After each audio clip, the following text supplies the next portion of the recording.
আহা কি আনন্দ আকাশে বাতাসে, ফুল ফুটেছে পাখি ডাকছে কি আনন্দ।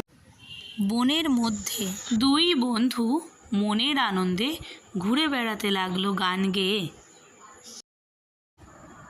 এমন সময় বনের মধ্যে গর্জন শোনা গেল। দুই বন্ধু ভয় পেয়ে গেল। চারিদিকে তাকিয়ে দেখতে থাকলো কিসের আওয়াজ। দুজন দৌড়াতে থাকলো বনের মধ্যে দিয়ে। সে যেন প্রচণ্ড দৌড়, দৌড় দৌড় দৌড়, ভীষণ দৌড়।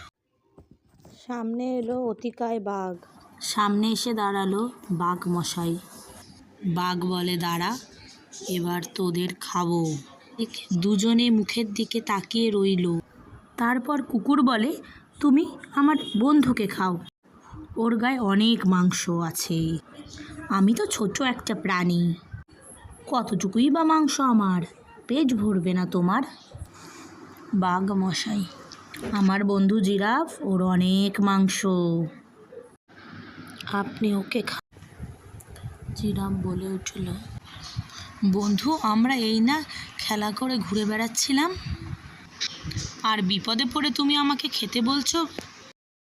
তখন মৃদু হেসে বাঘ বলে উঠল, দেখো ভায়া জিরাফ, বিপদেই বন্ধু চেনা যায়। দুষ্টু বন্ধুর থেকে শত্রু অনেক ভালো। দুষ্টু লোককে কোনোদিন বিশ্বাস করতে নেই, তাহলে ঠকে যেতে হয়। সমাপ্ত।